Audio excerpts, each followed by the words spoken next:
I'm going to start with a quote from Gandhi. Be the change you wish to see in the world. I'm sure everybody's heard that quote, right? And I'm really excited to talk about change today because I think it follows nicely with the 12th Power Sunday of Faith. And the song obviously talked about stepping out in faith, and so I think that's important. And I wanted to fold it in with what Bev is going to be talking about over the next several weeks with this 10% challenge thing, because the whole idea is growth, right? Growth, and if you can do something different, increase by 10%, what does that look like for you, and what does that say? And that requires change. And change is always one of those things that everybody's really excited about and absolutely terrified of at exactly the same time, right? It fills you with this energy, oh, it's going to be different. And then at the same time, you get this little bit oh my, I hope it works out, right? And that's where that faith comes in. And we've, through Advent and stuff, we talked a lot about faith, but and how it gives you what you need in order to relax so that you can kind of enjoy the process. But I think that's why change is important, why I wanted to talk about it today. And change is really anything different, right? And it can be anything. Through the meditation, your body's changing all the time. The weather changes all the time. The clouds are always different all the time. These are little changes that happen constantly that we're never thinking about. And then there are big changes, stuff that happens that's really significant. You get married, there's a baby, there's a loss, you move, somebody's lost a job, big changes, all of these things that happen. And I think that we have a tendency to want so much to feel so good all of the time that we try to pretend that the change feels good when it doesn't, right? And I think there's real power in admitting that something is uncomfortable. I think when you can stand and say to yourself, this is not so much fun right now, but I know that it's going to work out and be okay, I think you reclaim something in yourself when you can do that. Instead of trying to sugarcoat the difficulty in the task, right? Because not all change is easy or fun. Sometimes it's hard. Sometimes it's uncomfortable. Sometimes it's devastating, right? Sometimes it is. It can be really hard. And I think that what helps me, anyway, is remembering why the change is hard. Now, our bodies, our brains are set up with something that psychologists call a negativity bias. And the whole idea is it keeps us safe 10,000 years ago when lions could jump out at us and attack us, right? And so the idea is that our brains are hardwired to fear something that's different. The idea behind it being so that we will stay alive.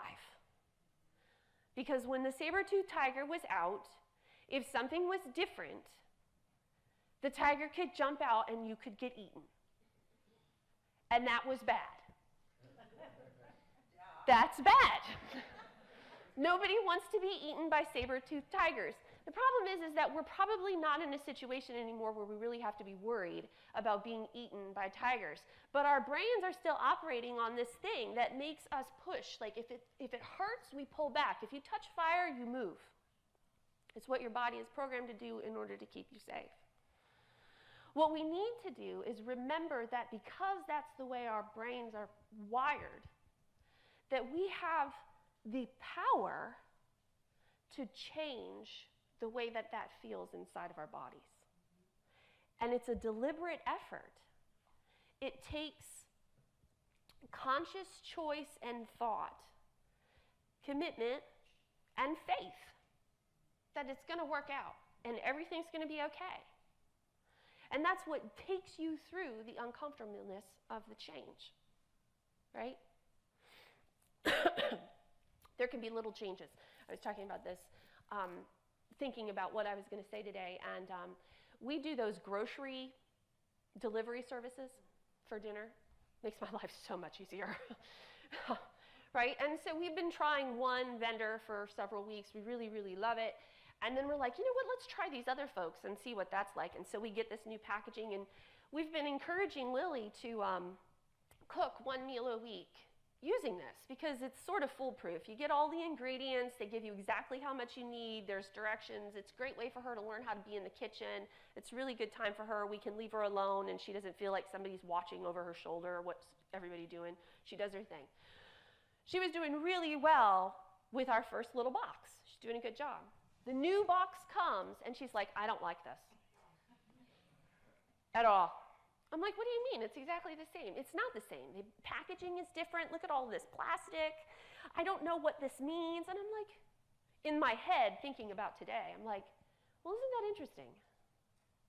How for her, in her experience and with her perception, with her perspective, she looked at this new box, like literally it is a new box with different wrapping paper on it and different packaging. And everything is different. And it made her really uncomfortable. Like legitimately, she did not want to make dinner that night. And I'm like, sweetie, I love you, go make dinner. Because I can't make it always be the same for you. Sometimes it's going to be different. And she did a magnificent job. We had great food that night, it was fine. But I just found that really interesting. Something so tiny completely rocked her world. And boy, when you put the microscope on Jack, whew, right? Like, I mean, I'm very blessed. Jack's great with transition, but, you know, he's got his things, and they need to be just so. And if something's not the way that it was yesterday, like literally his brain can turn off. Like he can no longer respond anymore. He's just so overwhelmed with the difference in his environment that he can no longer respond, right? And those are just for little things. Did anybody ever read that book, Who Moved My Cheese? Yes, great book. It's like 90 pages, right? And it's these two, for those of you that have not read it, it's this little book about these mice. And I don't remember if the book says that they're like lab mice or if you just figure it out, but basically you figure out that these mice are living in a maze, right? So they're lab mice, and, excuse me, they always go the same path to get the cheese in the maze. Always. And then one day, they go to their place, and there is no cheese. There's no cheese. And there's a whole bunch of mice, and the whole book talks about how these two mice, Hem and Haw, just keep going back to this place, wanting the cheese to be where it's supposed to be. All the other mice have gone somewhere else. They followed a new path, they've taken a new direction, they've stepped in faith to go someplace else. And they're probably all eating cheese. Hem and Haw are still waiting for the cheese to show up in the maze. And eventually, if I'm remembering correctly, they do end up kind of meandering their way through it. The experience of the book is about how we can get trapped in this cycle of whether or not we're going to do something or not do something, hemming and hawing back and forth with ourselves before we decide to do something different, to make it better. That's the other thing about change. It's like, you know it's the right thing to do. Why do you not want to do it? Why are you holding out, right? Why do we do that? Why do we hold out when we know that the rewards on the other side could be incredible, better than anything we ever imagined?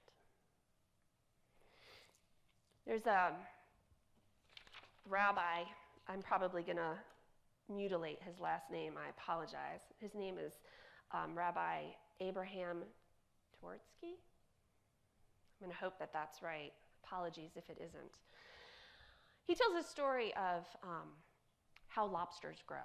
It's a little video on YouTube if you want to check it out. It's really interesting, a really short little thing. He's talking about what causes growth for the lobster. The lobster is like a big, hard shelled animal, this goo inside, right? And what happens is the lobster grows to a point until he starts pushing against that hard outer shell.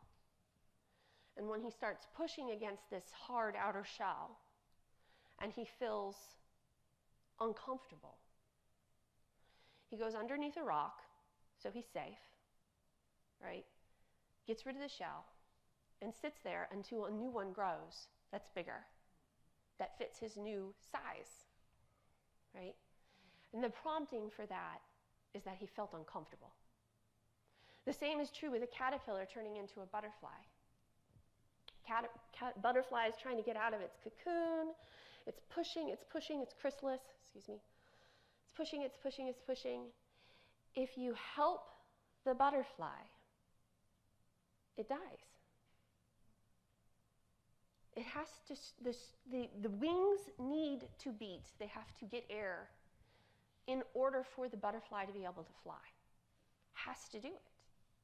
And if you mess with that process, painful as it is, if you mess with that process, there's no more butterfly. It has to be a challenge. The challenge is what prompts the sacrifice, which is to make something sacred. The sacrifice to let you make it good.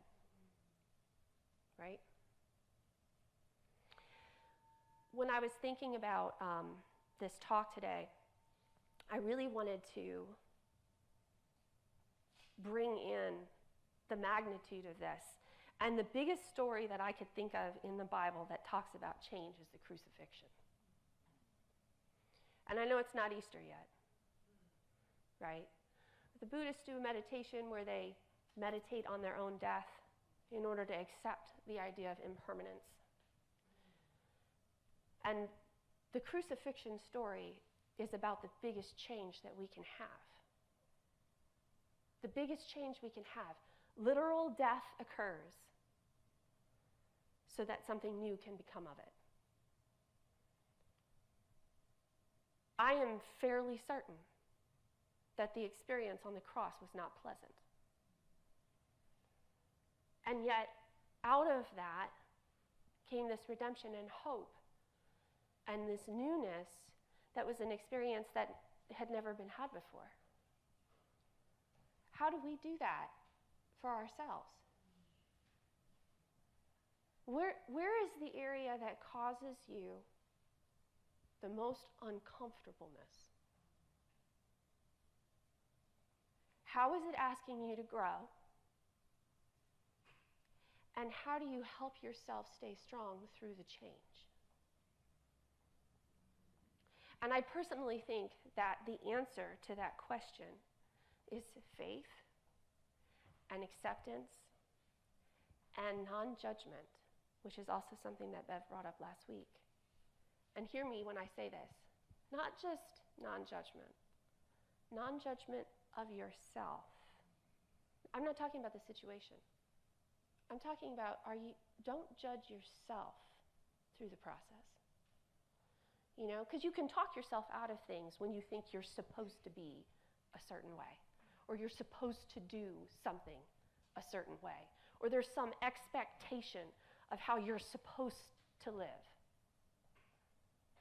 And then you judge it internally, and then make new choices about what to do because of that judgment.